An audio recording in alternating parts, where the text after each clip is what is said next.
Also stellt euch mal kurz vor, ihr steigt in so eine Zeitmaschine, ihr drückt auf den Knopf, das ganze Ding rattert los und anstatt in irgendeiner fernen Science-Fiction-Zukunft zu landen, spuckt euch die Maschine, mitten im tiefsten uruguayischen Hochsommer aus. Oh Gott, ja. Die Sonne brennt, das Gras wächst buchstäblich, während man zuschaut. Genau, und die Hühner im Garten, die formieren sich gerade zu so einem mafiösen Syndikat. Willkommen im uruguayischen Sommer, würde ich da sagen. Keine Instagram-Filter, keine rosarote Auswanderer-Romantik, sondern halt die absolut ungeschönte Realität. Und damit ein herzliches Willkommen zu unserer neuen Tiefenanalyse. Wir sind euer virtuelles Redaktionsteam von Mattes Made Missions. Und bevor wir heute tief in den Quellencheck einsteigen, vielleicht ein ganz kurzer Schulterblick. Unbedingt. Also erinnert ihr euch an den Januar 2017 aus der letzten Ausgabe? Da hatten wir noch Hühner, die bei Gefahr in so eine hilflose biologische Schockstarre verfallen sind. Stimmt, und diesen völlig absurden Ringtausch auf dem Campo, wo am Ende einfach sture Esel als Zahlungsmittel über den Hof spaziert sind? Absolut. Und natürlich Nachbar Gaston. Ich glaube, das war mein Highlight. Der Typ, der sein verletztes Pferd mal eben selbst auf dem Hof mit einer verbogenen Nadel zusammengenäht hat. Ja, Wahnsinn. Dazu noch dieses unglaubliche Bild vom Bullenreiten in dieser absoluten, fast schon andächtigen Stille. Also die uruguayische Tranquilo-Mentalität in Reinform. Genau. Und heute öffnen wir für euch wieder die Heydrich-Block-Archive. Wir springen in den Februar 2017 und wir werden schnell merken, die Hitze treibt dann nicht nur die Temperaturen, sondern auch den Wahnsinn massiv nach oben. Bevor wir da reingehen, kurz zur Einordnung für euch. Gabi und Steffen dokumentieren auf ihrem Blog ja Erlebnisse, die schon einige Jahre zurückliegen. Aber, und das ist wichtig, das macht diese Quellen nicht weniger wertvoll. Im Gegenteil. Ja, das ist für uns quasi wie eine klimatisierte Zeitkapsel. Schöner Vergleich. Es ist ein wertvolles Archiv. Es zeigt uns authentisch, wie das Leben dort abläuft und wie sich die Dinge entwickeln. Genau. Und wenn wir uns jetzt anschauen, was Mattes und seine Frau für ihre eigene Auswanderung im Jahr 2029 planen, dann zeigt ihnen diese Kapsel schon heute extrem präzise, welche kulturellen und klimatischen Naturgewalten auf sie zukommen. Auch wenn der Plan von Mattes und seiner Frau ja ein ganz anderer ist als dieses tiefe Farmleben von Gabi und Steffen. Aber die Mechanismen des Landes, also das Klima, die Bürokratie, das betrifft am Ende alle. Und der Februar 2017 schlägt direkt mit dem ersten großen Thema zu, nämlich dem Wetter. Oh ja. Nach diesem Regenchaos im Januar reißt der Himmel auf und serviert eine massive Hitzewelle. Wir reden hier von konstant über 30 Grad und einer wirklich drückenden Luftfeuchtigkeit von über 70%. Puh, da klippt dir ja das Shirt schon am Körper, wenn du nur aus dem Fenster guckst. Gabi und Steffen reagieren darauf, indem sie endlich dieses blaue Dach für den Sonnenschutz aufbauen. Genau, und die Art und Weise, wie sie das durchziehen, das ist schon bemerkenswert. Ja, total. Die müssen draußen so eine Konstruktion aus massiven Eisenstangen schweißen. Und weil die Hitze draußen einfach so unerträglich ist, arbeiten sie immer nur exakt dort, wo das Haus gerade so einen winzigen Schattenstreifen wirft. Sie weichen der Sonne quasi aus. Ja. Die wandern mit dem Schweißgerät um das Haus herum im Rhythmus der Erdrotation. Das musst du dir mal vorstellen. Das ist genau dieser Pragmatismus. Sie arbeiten im Rhythmus der Natur, nicht dagegen. Wenn die Sonne in Südamerika brennt, heizen sich die Häuser gnadenlos auf. Dieses blaue Dach bringt dann den ersehnten Erfolg. Im Haus bleibt es danach merklich kühler. Aber warte mal. Wenn ich das so höre, da läuten bei mir direkt alle Alarmglocken. Wieso? Naja, wenn Gabi und Steffen auf ihrem Campus schon bei 30 Grad mit dem Schweißgerät regelrecht vor der Sonne fliehen müssen, was bedeutet das eigentlich für die Architekturpläne von Mattes und seiner Frau? Ah, ich weiß, worauf du hinaus willst. Ja, die beiden träumen ja von so einem ökologischen Lehmhaus, aber ihr Favorit ist ein Konzept mit extrem viel Glas, quasi das Gewächshausprinzip. Ist das in Uruguay bei 70% Luftfeuchtigkeit und diesen Temperaturen nicht so, als würde man völlig freiwillig in eine Heißluftfritteuse ziehen? Das ist exakt der springende Punkt. Uruguay verzeiht dir einfach keine architektonischen Fehler, wenn der Sommer richtig zuschlägt. Wenn Mattes und Frau Mattes dieses Glashauskonzept wirklich umsetzen wollen, muss das bis in den letzten Winkel der Thermodynamik durchdacht sein. Glas heizt ja massiv auf. Richtig. Die ökologische Bauweise und diese geplante Grauwassernutzung von Frau Mattes, das sind alles hervorragende Ansätze. Aber ohne kluge Dachüberhänge, eine smarte Luftzirkulation und massiven, flexiblen Sonnenschutz? Dann wird der Traum vom lichtdurchfluteten Haus ganz schnell zum Albtraum. Genau, zum absoluten klimatischen Albtraum. Zum Glück hat Frau Mattes als die pragmatische von den beiden bei solchen Themen ja meistens den Finger drauf. Damit sie sicher genau hinschauen. Aber die Hitze setzt ja nicht nur uns Menschen zu. Wenn wir weiter im Blog lesen, dann merken wir ziemlich schnell, dieses Wetter sorgt in der Tierwelt für den absoluten Kontrollverlust. Oh ja, die Tiere eskalieren komplett. Die Ziegen machen den Anfang, oder? Ja, die haben offenbar beschlossen, dass der Obstgarten ab sofort ein All-You-Can-Eat-Buffet ist und fressen da frech an den Bäumen rum. Brechen sogar einen komplett ab. Und Gabi fackelt da nicht Länge. Nee, überhaupt nicht. Nach dem Motto, wer nicht hören will, muss fühlen, zieht sie einfach rigoros einen Elektrozaun um den Garten. Das ist eine harte, aber extrem effektive Grenzziehung. Ja, absolut. Aber weißt du, das war ja noch harmlos im Vergleich zu dem, was sich im Hühnerstall abspielt. Die Hühnerrappen? Letzten Monat dachten wir noch, diese Hühner seien die reinen Opfer, die bei Gefahr in diese Schockstarre fallen. Im Februar mutieren die plötzlich zu einem rücksichtslosen Mafia-Syndikat. Das war echt ein Plot-Twist. Die haben eine Fasanendame wortwörtlich totgehackt. Einfach so. Und sie attackieren die neuen Perlhühner. Gabi muss Maschendrahtzäune ziehen, um das Gehege in so eine Art Hochsicherheitstrakt zu unterteilen. Ich zitiere mal aus dem Blog: Was nicht passt, wird totgehackt. Ich saß fassungslos vor dem Bildschirm. Ja, der Überlebenskampf in der Hitze, der bringt da die wahren Instinkte zum Vorschein. Aber das eindrücklichste Beispiel für diesen tierischen Wahnsinn ist zweifellos Caligula. Ah, Caligula. Der Stier. Genau. Der war ja früher mal ein echt niedliches Kalb. Inzwischen ist das ein massiver, 300 Kilo schwerer Stier. Und im Februar übernehmen bei ihm die Hormone komplett das Steuer. Tja, der Frühling oder in dem Fall der Spätsommer der Hormone. Die Kühe auf dem eigenen Grundstück, die reichen ihm einfach nicht mehr. Er ignoriert sämtliche Zäune, überquert einfach das ausgetrocknete Flussbett und stattet den Kühen der Nachbarn regelmäßige Besuche ab. Ein 300 Kilo schwerer Casanova auf Abwägen. Ich stelle mir das gerade vor. Den kannst du als Farmbesitzer doch überhaupt nicht mehr einfangen, wenn der loslegt? Keine Chance. Irgendwann ist das Risiko dann einfach zu groß. Gabi und Steffen treffen die pragmatische Entscheidung, ihn abzugeben. Caligula eignet sich nicht für die Zucht, er büxt ständig aus, also wird er am Ende verkauft und landet letztlich beim Schlachter.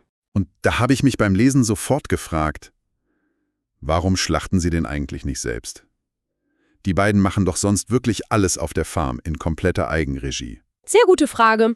Und da stoßen wir auf eine unsichtbare Grenze des ländlichen Lebens in Uruguay, nämlich die Infrastruktur. Okay. Überleg mal, ein 300-Kilo-Stier liefert gigantische Mengen an Fleisch. Das musst du ja alles kühlen. Stromausfälle sind im uruguayischen Hinterland aber keine Ausnahme, sondern passieren regelmäßig. Ah, okay. Verstehe. Wenn der Strom dafür 1 oder 2 Tage ausfällt, dann tickt in deiner Gefriertruhe buchstäblich eine biologische Zeitbombe. Einige Einheimische frieren angetautes Fleisch zwar einfach wieder ein, aber Gabi und Steffen lehnen das aus nachvollziehbaren gesundheitlichen Gründen natürlich ab. Wow. Das wirft ja nochmal ein ganz neues Licht auf die Auswanderungspläne. Diese Geschichte mit Caligula und der Gefriertruhe zeigt doch perfekt, warum Mattes und seine Frau alles richtig machen, wenn sie sich für ihr Grundstück 2029 nach Regionen mit solider Infrastruktur umschauen. Exakt. Also Kolonia oder diese direkte Küstennähe. Weil Farmleben bedeutet nun mal harte logistische Arbeit. Wer sich auf einem riesigen Campo niederlässt, muss solche Lieferketten und Infrastrukturprobleme einfach selbst lösen können. Und Mattes will ja im Vorruhestand eher in den Tag hineinleben, bisschen mit seiner Drohne filmen, vielleicht so eine kleine Craft-Bier-Schenke betreiben. Ein Grundstück von 2000 bis 4000 Quadratmetern reicht da völlig.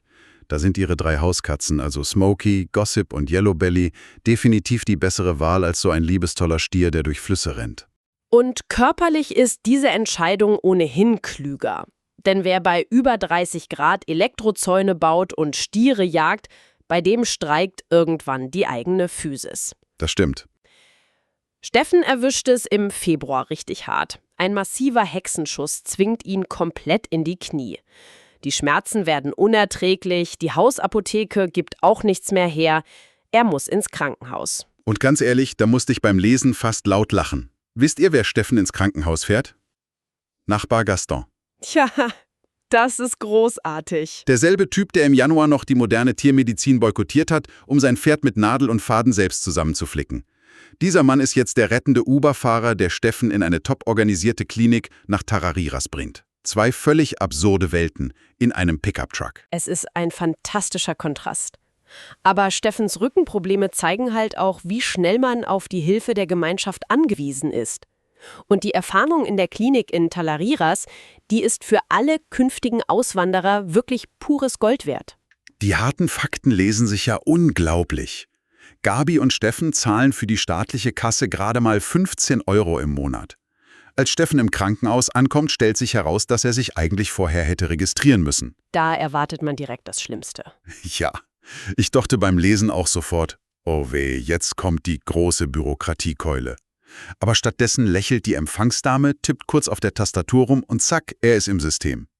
Er kommt sofort zur Ärztin, bekommt eine Infusion, Medikamente und sogar einen Stützgürtel. Die Zuzahlung? Ein einstelliger Eurobetrag. Die Apotheke ist direkt im Haus. Und als Bonus schließen sie direkt vor Ort für schlappe 3 € mehr im Monat noch ein weltweites Versicherungsupgrade ab. Das System funktioniert also grandios. Es funktioniert exzellent, wenn man geografisch daran angebunden ist. Und hier sehen wir wieder, warum Frau Mattes bei ihrer Erkundungsreise so extrem strenge Maßstäbe anlegt. Die Nähe zu einem guten Krankenhaus ist für sie ja das absolute K.O.-Kriterium. Richtig. Orte wie La Coronilla oder San Gregorio de Polanco sind genau deshalb von ihrer Liste geflogen. Steffens Hexenschuss beweist ja, aus einem vermeintlich harmlosen Knacken im Rücken wird verdammt schnell ein Notfall, der ärztliche Versorgung und Infusionen verlangt. Wer in Uruguay sicher leben will, darf sich nicht zu weit von diesen medizinischen Knotenpunkten entfernen. Ja, ein funktionierendes Krankenhaus bringt dich wieder auf die Beine. Und wenn man wieder stehen kann, naja, dann braucht man seine Nachbarn, die Gemeinschaft. Und das führt uns direkt zu einer meiner absoluten Lieblingsgeschichten aus diesem Monat. Lass mich raten, das Schwein? Das Spanferkel. Gaston bringt ein Ferkel vorbei. Aber anstatt es typisch uruguayisch stundenlang draußen über einem offenen Asado-Feuer zu rösten, werfen Gabi und Steffen ihren deutschen Holzbackofen an. Sie veranstalten damit quasi ein kulturelles Experiment, das die gesamte lokale Nachbarschaft in Aufruhr versetzt. Total. Die Uruguayer schwören ja eigentlich auf ihr offenes Feuer. Und dann ziehen Gabi und Steffen da um 22 Uhr abends dieses absolut perfekte Spanferkel aus dem Ofen.